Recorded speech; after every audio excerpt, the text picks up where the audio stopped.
Hey everybody. Sorry I'm a little late, but I did say 9-ish, so I'm kind of fine.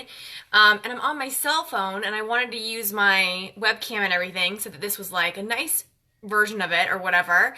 And I had technical difficulties. So here I am, a little late and on my phone, but that's fine. I wanted to share something with you so I did something that this has been a different type of week for me. So I did something this week to prepare for this that I've never done ever. It's actually very strange. I prepared. I prepared.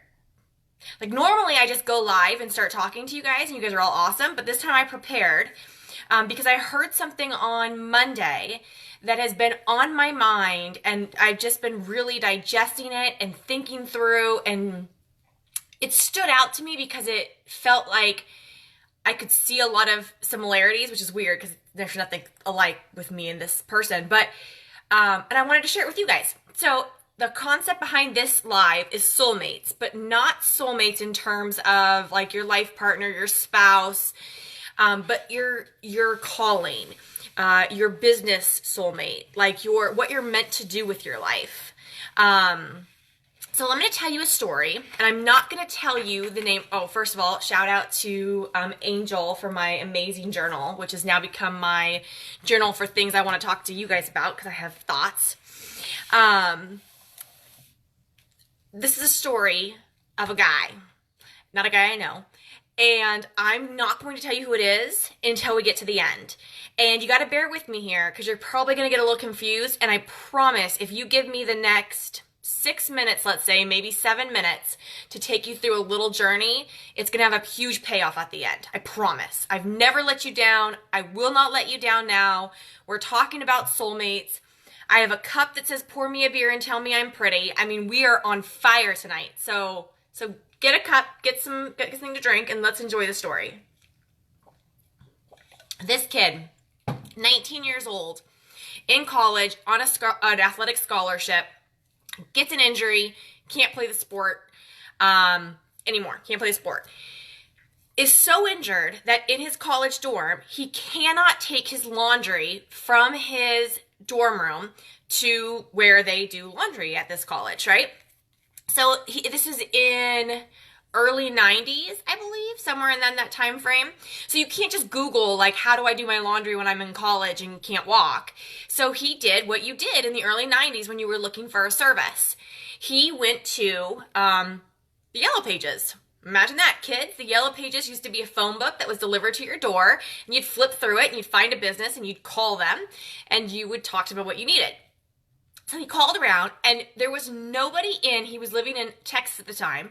There was nobody that would come to his dorm, pick up his laundry, do it, and bring it back. It was a service that did not exist. So he grabbed a buddy, he's 19, and said, hey, I think we have an opportunity here for a business. No one's doing this right now.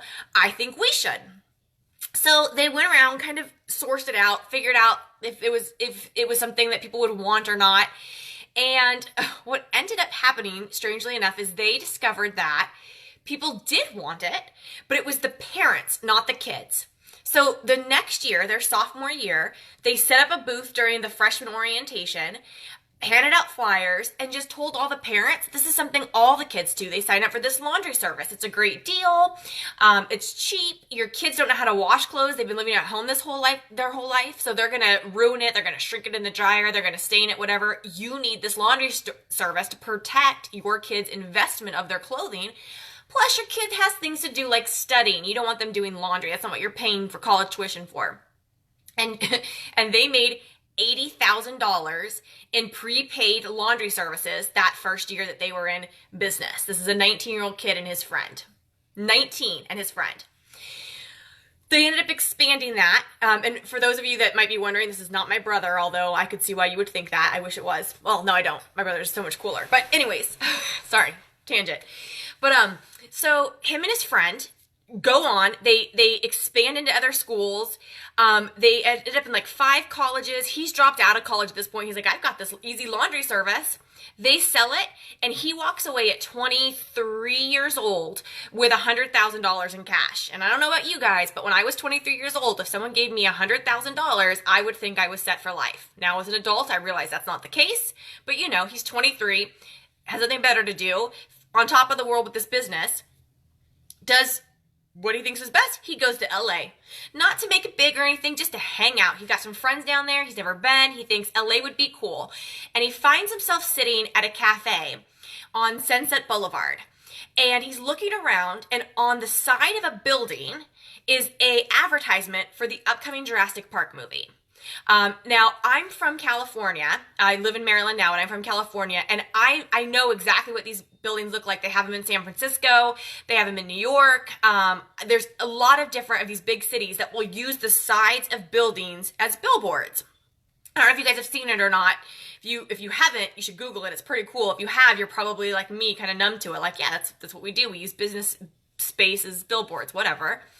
Well, to this guy in his 23-year-old mind who just hit it big with this easy laundry service, he sees this billboard and he's like, that's amazing. Like, this is a larger-than-life advertisement for Jurassic Park. I want to see this movie. Like, this is the coolest thing I've ever seen. I have to know more about this. Notices the name of the company that sells the billboard on the bottom of it, calls them, pretends to be interested in buying the billboard. He's like, hey, I want to advertise for my upcoming movie on your space. And so the guy's like, yeah, you know what? That board is been leased out by Warner Brothers for a year, but we do have other properties if you'd be interested. And he goes, well, if I wanted that one, how much would it cost? And they're like, oh, that one, we rent out for $80,000 a month. $80,000 a month. And this kid thinks, this is on Sunset Boulevard, this building, the way it was angled, it has 2 sides that face Sunset Boulevard. I don't quite understand, maybe, whatever. You guys can imagine that. And he's like, damn, the person that is doing this is making $2 million a year off of unusable space. Decides he's going to do this, right? Decides I could do this, but I'm not going to do it in LA. It's high commodity. It's whatever, blah, blah, blah. And so he goes back to another city that he liked a lot that he knew wasn't doing this. And he goes to Nashville. This is in like the mid-90s, and decides that he's going to sell billboard space on the sides of buildings in Nashville. So come to find out, Nashville had passed a law where they don't allow billboards. So he couldn't advertise this as a billboard service. But he did convince the city that what he was actually doing was adding to the artistic landscape of Nashville by selling space to country music artists that would not be advertisements, but like album covers. Like, this is adding to the artistic character of your city. And he got that approved. So he ends up going around to different business owners that own these buildings in the busy areas of Nashville and saying, hey, all you have to do is give me your space. I run this company. I've been doing this for years. No, total lie, never did it. I've been doing this for years. I will get producers to want to paint on the side of your building their upcoming album, and you're going to make $5,000 a month for it. You don't do anything. I do all the work. You get $5,000. So he gets his first one. It ended up being an Amy Grant album. And him and his friend go off and they start leasing the sides of buildings in Nashville, and then they expand back into Austin, Texas. So he's doing this for a while. And then Clearwater, the communication company, decides they want to buy out his business. And he's smart enough to know that I'm a small fry with these huge producing companies. Like, yeah, take it. Walks away, ton of cash and royalties for every billboard that he owned up until that point, right? So now he's 25. He's 25. He's had 2 successful businesses. It's right at the beginning of the reality TV craze. So the first season of Survivor had just ended, and him and his sister decide it would be fun to go on Survivor. So they audition for it. They don't get selected. But this is a true story, guys. I'm going to tell you who this is at the end. Like, I promise, this is somebody you know. This is somebody, when I tell you who this is, you're going to be like, what? Like, it doesn't even make any sense. So hang in there with me. They auditioned, him and his sister auditioned for Survivor. They get turned down because they say we can't, this first season of Survivor, they didn't have those gimmicks back then. We can't have brother, sister. That doesn't make any sense. But we have a new show coming up that you would be great for if you want to do it. It's called The Amazing Race. And him and his sister go on The Amazing Race when he is 25, and they come in second place. They were just shy of winning $1 million, which in this interview he says is the luckiest thing that ever happened to him, because he's not sure if he would have had that entrepreneurial hunger if he'd won the $1 million, okay? So he goes on Amazing Race, comes back, still has plenty of money from his billboard gig, trying to figure out what he wants to do next, and he has this idea to start a reality TV network, like TV network. And so he goes to find out how much it's going to cost. It's going to cost $750,000. He doesn't have that. So he thinks, well, I know all of these people that won reality TV, because he's in that circle now with all the reality TV folks. So he just goes around to them and says, hey guys, look, we can make the content. We're reality TV stars. Give me some of your money and you'll make money off of it. This is a surefire business. And he had plenty of people to invest. Within 2 months, he had $750,000 in content to produce this reality TV network. Have you guys heard of this network? No, you haven't. You know why? Because he could not get Comcast, Time Warner. He couldn't get anybody to give him a slot. They all said that's a bust of an idea. No one took him up on it. It was a total epic failure. He lost the money, and all of his investors, they all lost the money. So he had Easy Laundry, success, he sold it. He had billboards on the side of businesses, success, he sold it. He had Amazing Race, came in second, had fun. He had this reality TV channel, total bust, never made $1 off of it, lost a ton of money. He's depressed. He's trying to figure out what to do with his life. And he's talking to this 15-year-old kid who was an employee of one of the people for his reality TV network that he just let go. And the kid's talking about how he's taking these driver's ed classes. The kid's 15. And he says, that must be so exciting for you. Like driver's ed, you're about to get your license. And the kid's like, no, actually, I sleep through every class. It's the most boring thing I've ever done. And this guy's like, boring? Like, you're learning to drive. Like, one, that should be exciting. But two, do we really want the future drivers of our country falling asleep in their driver's ed class? There has to be a better way, right? Like the famous entrepreneur phrase. So get this, guys. He goes back to LA. This guy who I'm going to tell you who he is in a minute, and you're going to know who he is. He goes back to LA. And he finds some people that are just starting an online driver's ed class. And he says, I have an idea. Your target audience is 15-year-old kids. You know what 15-year-old kids pay attention to? Sexy people. And you know where there's a lot of sexy people? LA.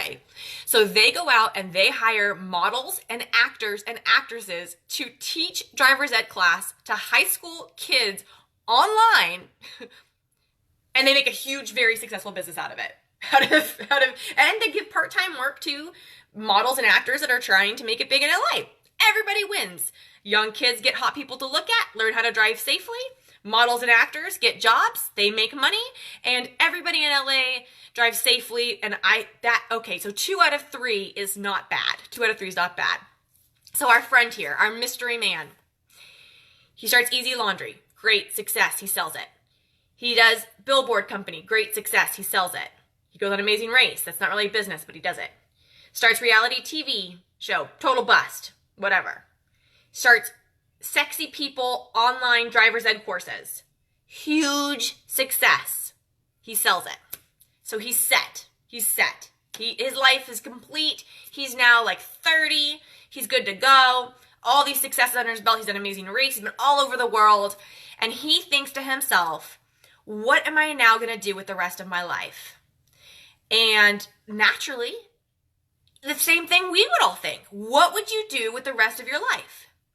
You would go to Argentina and learn how to play polo, right? Isn't that what you were thinking? That's what our friend does here. He moves to Argentina temporarily to learn to play polo because apparently that is where you go to learn to play polo is Argentina. And oh, by the way, he speaks no Spanish. And while he's in Argentina, he walks into a bar. This is how I knew that me and this guy would get along fantastically. And he happens to see some women at the bar talking in English. And he gets very excited because he hasn't talked English with anybody in a month, and he wants to go involve himself in whatever conversation. It could care less what they're talking about, wants to talk with these people. And it turns out they're talking about what this activity they're about to go on that they refer to as a shoe drive.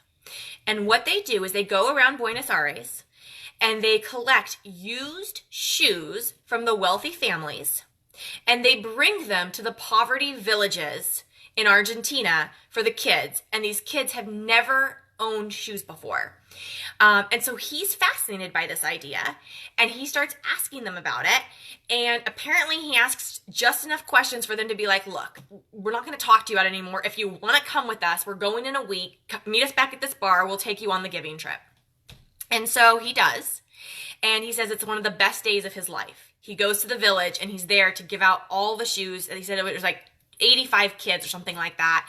And he gives them all shoes and then they play sports and they kick around a soccer ball. And it's just this great day of this giving. He had never had experience with that. He'd always been very lucky financially. This was just not something he was used to. It was a new exposure for him. And so he goes back to his polo coach and tells his polo coach about what happened. And the polo coach says, that's great, but have you thought about what happens next? And he's like, but no. And he goes, have you just maybe made the problem worse? Like those kids didn't know they didn't have shoes and you brought them shoes and it's their only pair of shoes and the shoes are going to wear out. And do you think more people are just going to keep bringing them shoes? Like, where do you really think this is going to go? And whatever, that was it. That was the conversation. But he couldn't sleep that night and he couldn't sleep for that week and he couldn't sleep for that month because that problem, that question plagued him. And all he knew is that he wanted to dedicate the rest of his life to making sure that the kids in poor villages in Argentina and later around the world had shoes. And can anybody guess who this story is about? This is the story of Blake Mycoskie, the founder of Toms, the first company to successfully build on the you buy one, we give one model, which is now a philosophy that a lot of companies use. But the guy who created Easy Laundry, the guy who painted billboards on the side of buildings in Nashville, the guy who created Sexy Teacher Driver's Ed, is the same guy who invented Tom's shoes. Tom's shoes. And so I'm listening to this interview. By the way, credit goes to How I Built This. It was an episode that I believe dropped either Monday or the Monday before, but it was aired back in July of 2017. So if you don't listen to How I Built This, I'd recommend listening to it from Blake's perspective. It's an incredibly inspiring story.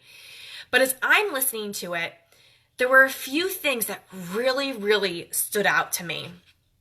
And I thought I wanted to share them with you guys.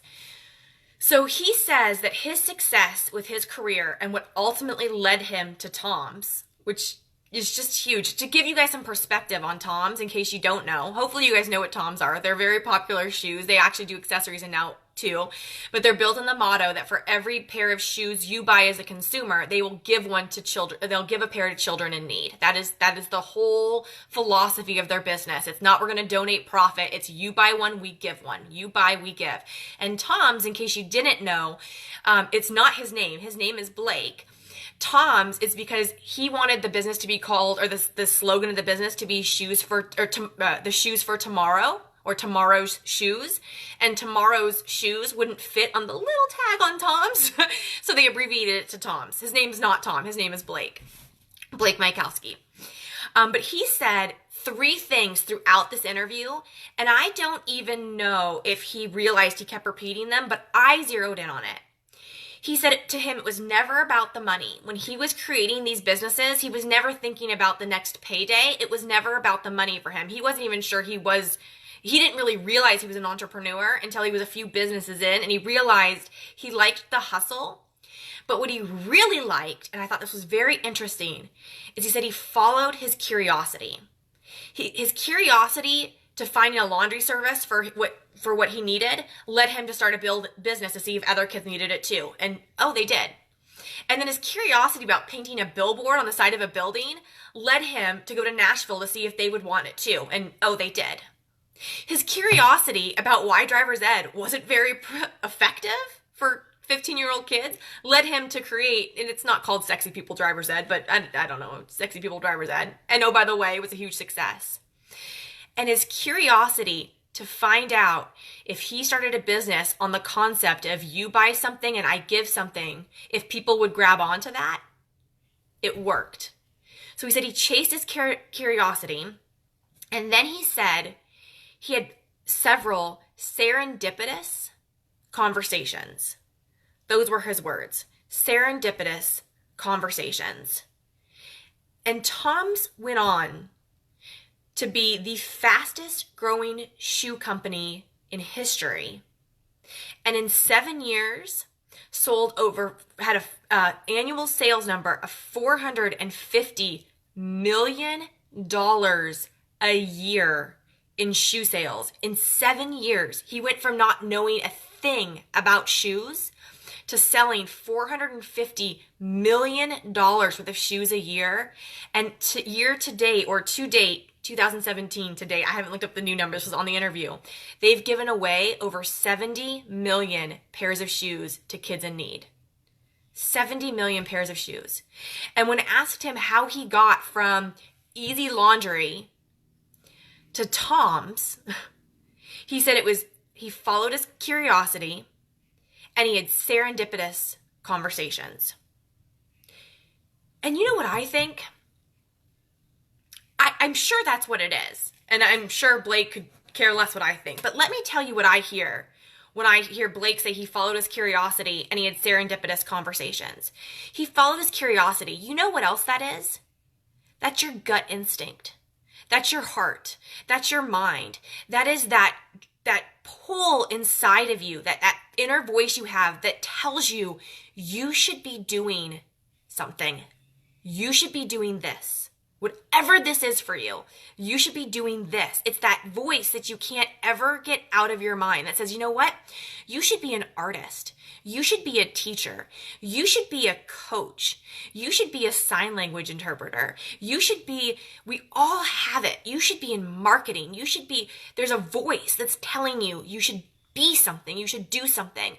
And too often, out of fear or out of the thought that we're just crazy or someone telling us that's not possible, we silence the voice. We're like, shut up. You know what I should be doing? I should be going to my 9-to-5 job 40 hours a week and providing a safe income for me and my family because that is the way that everybody else has done it. And that is the footsteps that I'm going to follow in because it's safe. But Blake didn't do that. Blake said he followed his curiosity, which I would challenge was his gut. And because of that, he changed the world. He changed the world. And then he says, serendipitous conversations. That's a really, really fancy way of saying he trusted in faith. And not everybody has to be religious to understand this. I'm not saying one way or the other. What I'm saying is that the universe will guide you if you're open to it. So if you trust the voice inside of your head and you're open to the universe taking you to the right conversations at the right time, what were the chances that after all of this wild success, he thought to himself, I should go play polo in Argentina. I'm going to do that. Like, how many of you, when I led this up and said, what would you do, said to yourself, I would go play polo in Argentina? If any of you did that, then I'm telling you right now, go play polo in Argentina. Because if that's what you thought, you need to do that. Because none of us thought that. And he thought it, and he did it. And then, at that right moment, he walked into that bar where 3 ladies happened to speak English. And it's the only reason he struck up conversation with them. He knew nothing about shoe giving, about shoe drives. He knew nothing. He wasn't chasing this. He had never created a pair of shoes in his life.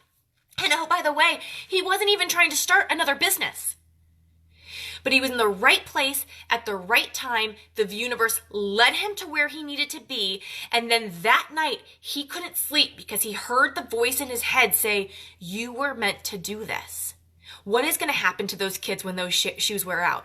And what about all the other kids in every other village? Blake, you were meant to do this. You walked into that bar for a reason. You talked to those women for a reason. They gave you the ability to go on this drive for a reason. And he followed his curiosity. He trusted in the universe, and it led him to the biggest success of his life, which he called his business soulmate. The other businesses, there was one pattern. He built it, he walked away from it. He built it, he walked away from it. He built it, he walked away from it. Guess what he did in Tom's? He built it, and in 2012, he walked away from it. You weren't expecting that, were you? In 2012, he walked away from it because he built it, and he walked away from it. It's what he did. A year later, he was so depressed without his business soulmate that his wife, his partner, his real soulmate, said, go back to Tom's. Just go. You need to go back. And he went back. He went back, and he's still there today because he believes in the mission. He believes in the drive. He found what he was meant to do. He was meant to figure out a way to bring shoes to these kids. And in that process of following that drive, that ambition, that desire to do something bigger than himself, he's given away 70 million pairs of shoes to kids in need. And then the final thing I would say that I took away from this, and he didn't mention this, but it was really powerful to me, is he never stopped believing in himself. Even when he had that reality TV show failure, like, he didn't talk about this. If anybody knows Blake Mykowski, tag him in this or something, because I want Blake to hear this. Not that he cares about me. Hi, Blake. My name is Danielle. Nice to meet you. Not that he cares, but he needs to know this. In his failure of the reality TV show, he was still open enough to listen to the universe, to talk to a 15-year-old kid about his driver's ed class.